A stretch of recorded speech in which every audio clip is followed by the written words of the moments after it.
Hello बच्चों, नमस्कार। कैसे आप सब लोग? उम्मीद है बहुत अच्छे होंगे। तो चलिए शुरू करते हैं आज की क्लास को।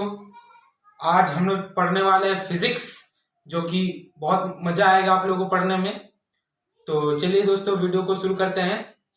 हम लोग पढ़ने वाले हैं आज फिजिक्स। फिजिक्स पढ़ने वाले हैं, ठीक है। हिंदी में हम लोग इसको फिजिक्स को कहते हैं भौतिक विज्ञान। भौतिक विज्ञान, ठीक है। एक एक बात को ध्यान से समझिएगा। सबसे पहले तो इसका डेफिनेशन आता है, परिभाषा क्या होती है फिजिक्स की, यानी भौतिक विज्ञान की क्या परिभाषा होती है। परिभाषा, डेफिनेशन। डेफिनेशन, ठीक है। तो सुनिएगा ध्यान से, बहुत इंटरेस्टिंग टॉपिक ये होने वाला है फिजिक्स आपकी, और बहुत इंपॉर्टेंट और मजा भी आएगा आप लोगों को पढ़ने में, ठीक है। तो देखिए, ये फिजिक्स होता क्या है। फिजिक्स जो होता है, भौतिक राशियों के अध्ययन को, भौतिक राशियों के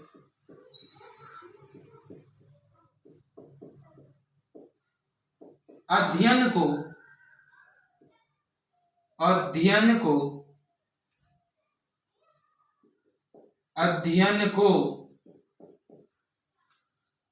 भौतिक विज्ञान कहते हैं। भौतिक विज्ञान कहते हैं। इंग्लिश में कहूं, the study of physical quantity. The study of physical quantity. The study of physical quantities. The study of physical quantities is called physics, ठीक। तो ये फिजिक्स का हम लोगों ने डेफिनेशन को पढ़ा कि भौतिक राशियों के अध्ययन को भौतिक विज्ञान कहते हैं, और the study of physical quantities is called physics.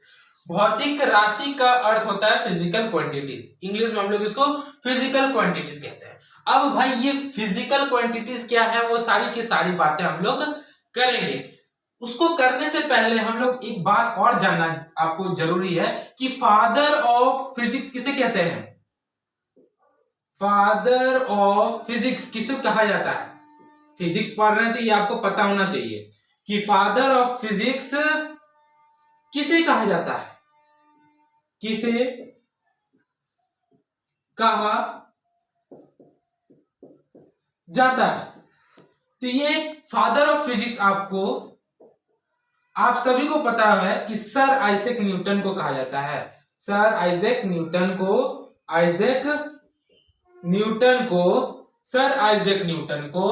Father of physics कहा जाता है। बात क्लियर हो रही है। अगर मैं आपसे पूछ दूं कि फादर ऑफ मॉडर्न फिजिक्स कौन है। Father of modern physics, father of modern physics कौन है, तो आप कहिएगा कि सर एल्बर्ट आइंस्टीन है। एल्बर्ट आइंस्टीन है, ठीक है। आ रहा है समझ में बातें आप लोगों को। मैंने आपको फिजिक्स के डेफिनेशन के बारे में बताया, मैंने आप लोगों को कहा कि फादर ऑफ फिजिक्स कौन है, मैंने आप लोगों को कहा कि फादर ऑफ मॉडर्न फिजिक्स कौन है। ये सबसे पहले हम लोग फिजिक्स के बारे में डिस्कस किए। चलिए अब हम लोग बातें करेंगे फिजिकल क्वांटिटीज के बारे में कि ये फिजिकल क्वांटिटीज भले ये होता क्या है, ये जो भौतिक राशि है वो क्या होता है। चलिए उसको डिस्कस करेंगे और समझेंगे कि भौतिक राशि क्या होती है जी। भौतिक राशि क्या होती है। भौतिक राशि इंग्लिश में कहिएगा तो आप लोग बोलिएगा फिजिकल क्वांटिटी। फिजिकल क्वांटिटीज ये क्या होता है। देखिए फिजिकल क्वांटिटीज क्या होता है, इसको हम लोग डिस्कस करेंगे। तो भाई फिजिकल क्वांटिटीज वो होता है जिसे हम लोग माप तोल सकते हैं, जिसे हम लोग माप तोल सकते हैं, उसे कहा जाता है भौतिक राशि यानी फिजिकल क्वांटिटीज। आया बात समझ में? नहीं आया? आइए क्लियर करेंगे, क्लियर करेंगे। हम लोग पढ़ रहे हैं भौतिक राशि, तो चलिए इसका सबसे पहले डेफिनेशन लिख लूं, अब फिर आप लोगों को समझाऊंगा कि क्या होता है भौतिक राशि यानी फिजिकल क्वांटिटीज। तो जिसे मापा तोला जा सके बस उसे भौतिक राशि कहते हैं, उसे भौतिक राशि कहते हैं। क्लियर हुआ? भौतिक राशि क्या होती है? तो जिसको हम लोग माप सकते हैं, जिसको हम लोग तोल सकते हैं, माप तोल सकते हैं, उसको हम लोग भौतिक राशि कहते हैं। जैसे मैंने आपसे बात किया डिस्टेंस, क्या मैं इसको माप सकता हूं? जी हां। तो ये एक फिजिकल क्वांटिटी होगा, ये एक फिजिकल क्वांटिटी होगा। क्यों? क्योंकि डिस्टेंस को हम लोग माप सकते हैं, डिस्टेंस को हम लोग माप सकते हैं, इसलिए ये भौतिक राशि कहलाएगी। क्यों कहलाएगी? क्योंकि मुझे डेफिनेशन ही कह रहा है कि जिसे मापा तोला जा सके उसे भौतिक राशि कहते हैं। तो डिस्टेंस को तो माप सकते हैं, इसलिए डिस्टेंस जो होगा वो आपका भौतिक राशि होगी, अर्थात फिजिकल क्वांटिटी होगा। तो क्या सर मैं आपसे बात करूं, क्या मास जो होता है क्या ये भी फिजिकल क्वांटिटी है? मास जो होता है क्या ये भी फिजिकल क्वांटिटी है? तो मैं कहूंगा जी हां, मास भी आपका फिजिकल क्वांटिटी है, मास भी आपका फिजिकल क्वांटिटी है, क्योंकि हम लोग मास को माप सकते हैं, डिस्टेंस को मेजर कर सकते हैं। मापना यानी मेजर कर सकते हैं, इसीलिए ये हम इसको भी फिजिकल क्वांटिटी कहेंगे, यानी भौतिक राशि कहेंगे। क्लियर हो रहा है? क्लियर हो रहा है? ठीक है, चलिए आगे पढ़ते हैं और समझते हैं।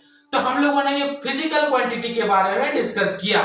अब भाई ये फिजिकल क्वांटिटी के कितने प्रकार होते हैं? तो मैं बोलूंगा types of physical quantities, types of physical quantities, types of physical quantities. बहुत मजा आने वाला पढ़ने में। तो सुनिए, अगर मैं बात करूं टाइप्स ऑफ फिजिकल क्वांटिटीज में, तो पहले नंबर पर मैं अगर बात करूं on the basis of direction, on the basis of direction, on the basis of direction, Hindi में बात करूं कि दिशा के आधार पर, दिशा के आधार पर, दिशा के आधार पर ये जो फिजिकल क्वांटिटी होता है वो दो प्रकार के होते हैं। कितने प्रकार के होते हैं? दो प्रकार के होते हैं। अदिश राशि,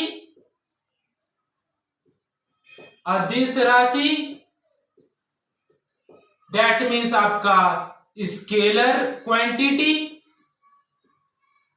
स्केलर क्वांटिटी, और सदिश राशि, सदिश राशि मतलब vector quantity, vector quantity. Clear हो गया आपको? अदिश राशि और सदिश राशि किसके आधार पर? दिशा के आधार पर, यानी on the basis of direction. Physical quantity दो प्रकार के होते हैं, क्या क्या? स्केलर क्वांटिटी और वेक्टर क्वांटिटी। अब ये स्केलर क्वांटिटी क्या है और वेक्टर क्वांटिटी क्या है, अब इसको समझेंगे। तो अगर आप लोग इसको नोट नहीं किए तो नोट कर लीजिए, फटाक से नोट कर लीजिएगा। स्क्रीनशॉट लेना तो स्क्रीनशॉट ले लीजिएगा, क्योंकि अब हम लोग क्या करेंगे, इसको रफ करने वाले हैं। ठीक है, बहुत बढ़िया, चलिए रफ करते हैं। समझ में आ रहा होगा आई थिंक। चलिए जी, भौतिक राशि पढ़ रहे हैं हम लोग और बहुत आसानी से समझेंगे, एक एक बात आप लोगों को समझ में आएगा, ये मैं आशा करता हूं। अगर पसंद आएगा वीडियो तो एक लाइक जरूर कीजिएगा। उससे मुझे मोटिवेशन मिलेगी।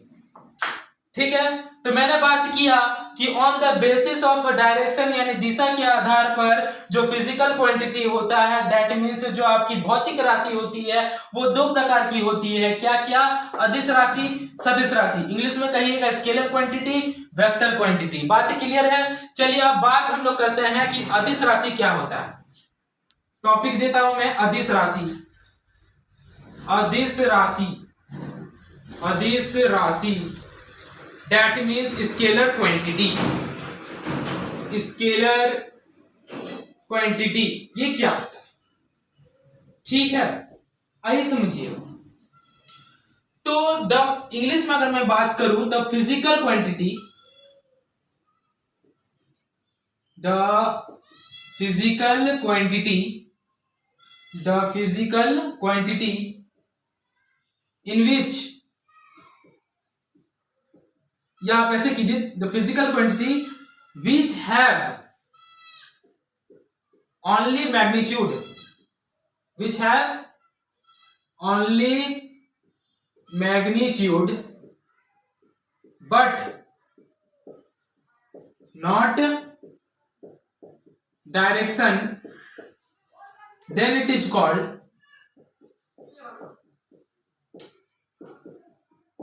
Scalar quantity.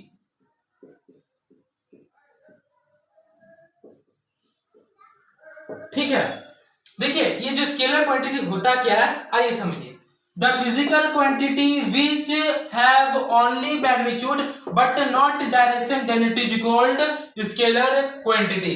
मतलब ऐसे भौतिक राशि, ऐसे भौतिक राशि जिसमें सिर्फ आपके मैग्नीट्यूड होगा लेकिन डायरेक्शन नहीं होगा, तो उसको कहेंगे हम लोग स्केलर क्वांटिटी। कहने का अर्थ है मैग्नीट्यूड सिर्फ मैग्नीट्यूड होगा, डायरेक्शन नहीं होगा। अगर मैं एग्जांपल की बात करूं आपका, तो डिस्टेंस, डिस्टेंस आपका स्केलर क्वांटिटी होता है, यानी भौतिक आपका अदिश राशि होती है। डिस्टेंस आपका अधिक राशि होती है। कैसे जाना मैंने? तो डिस्टेंस का सिर्फ आपका मैग्नीट्यूड ही होता है। 2 किलोमीटर, 3 किलोमीटर मैग्नीट्यूड ही होता है ना। हम लोग यही ना बोलते हैं यहां से लेकर वहां की दूरी इतना किलोमीटर है, तो मैग्नीट्यूड होता है उसका सिर्फ। क्या हम कह सकते हैं कि 2 किलोमीटर उत्तर दिशा, ऐसे कहते हैं? जी नहीं कहते हैं।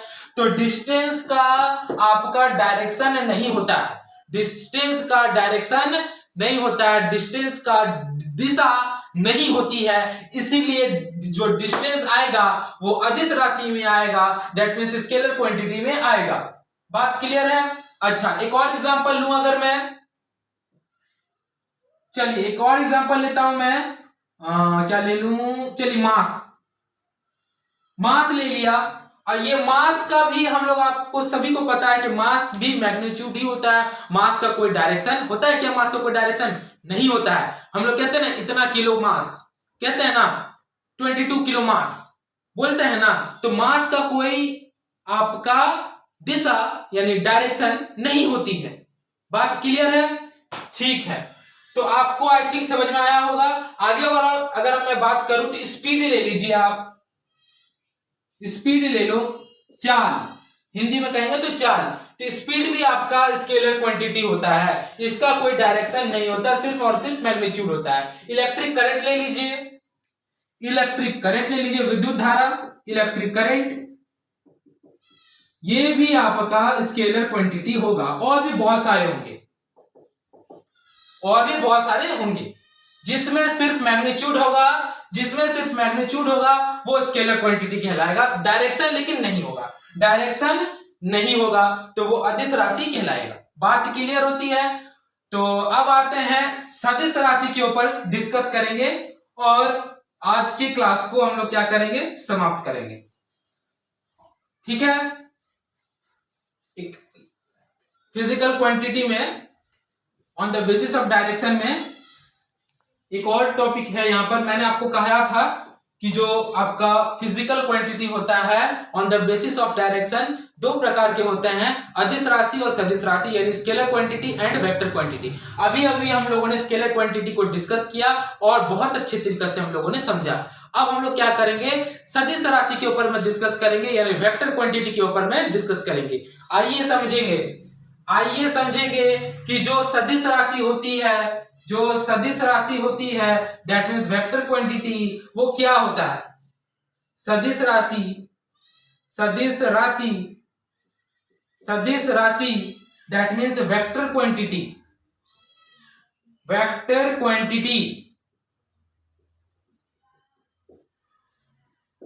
तो भाई the physical quantity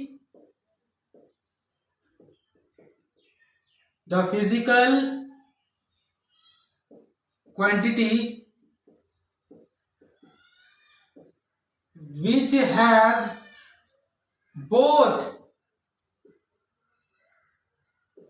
magnitude and direction,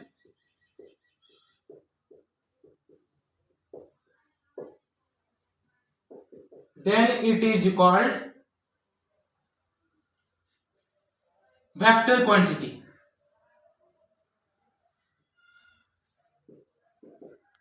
ठीक है, एग्जाम्पल ले लूं, चलिए पहले समझे उसके बाद एग्जाम्पल लेंगे। देखिए अब ये जो सदिश राशि जो होती है ना, सदिश राशि में आपका मैग्नीट्यूड भी होगा और डायरेक्शन भी होगा। सदिश राशि में आपका मैग्नीट्यूड भी होगा और आपका डायरेक्शन भी होगा। अगर हम लोग स्केलर क्वांटिटी की बात करते थे तो उसमें सिर्फ मैग्नीट्यूड होता था लेकिन डायरेक्शन नहीं होता था, लेकिन इसमें आपका मैग्नीट्यूड भी होगा और डायरेक्शन भी होगा। बात क्लियर होती है। अगर जिस राशि में आपका मैग्नीट्यूड हो और डायरेक्शन भी हो तो उसको हम लोग कह देंगे वेक्टर क्वांटिटी। एग्जांपल ले जी एग्जांपल, चलिए फोर्स, बहुत अच्छा एग्जांपल लिया। फोर्स का आपका दिशा भी होता है दैट मीन्स डायरेक्शन भी होता है और इसका मैग्नीट्यूड भी होता है, तो इसको हम लोग सदिश राशि अर्थात वेक्टर क्वांटिटी कहेंगे। कैसे डायरेक्शन होता है, हम लोग कहते हैं ना इस दिशा में बल लगाया, दैट मीन्स दिशा का तो बल का तो कोई डायरेक्शन होगा, किसी दिशा में ही तो बल लगेगा और उसका आपका मैग्नीट्यूड भी होता है। इतना न्यूटन बल लगा, 10 न्यूटन बल लगा, तो आपका फोर्स जो है वो एक वेक्टर क्वांटिटी है। और अगर हम बात करें तो डिस्प्लेसमेंट आप लोग ले लीजिए, आप लोग डिस्प्लेसमेंट अर्थात विस्थापन, ये भी होता है आपका वेक्टर क्वांटिटी। वेलोसिटी आप लोग ले लीजिए, वेग, हिंदी में कहेंगे तो वेग, वेलोसिटी ले लीजिए, वेलोसिटी, ये भी आपका क्या हो जाएगा, वेक्टर क्वांटिटी हो जाएगा। बात क्लियर हो गया। और भी इसी तरह चलते रहेंगे। तो आपको आई थिंक मैं सोच रहा हूँ कि आप लोगों को vector quantity, scalar quantity, physical quantity, वो सारी की सारी बातें क्लियर हो गई होगी। इसमें एक और टाइप बचता है, मैंने आपको कहा था on the basis of direction में दो प्रकार के होते हैं। On the basis of direction में दो प्रकार के होते हैं, लेकिन on the basis of units में 3 प्रकार के होते हैं। तो वो अगले वीडियो पर हम लोग डिस्कस कर लेंगे क्योंकि वीडियो बहुत ज्यादा लंबी हो रही है। ठीक है, तो thank you so much, bye bye, मिलते हैं नेक्स्ट वीडियो पर।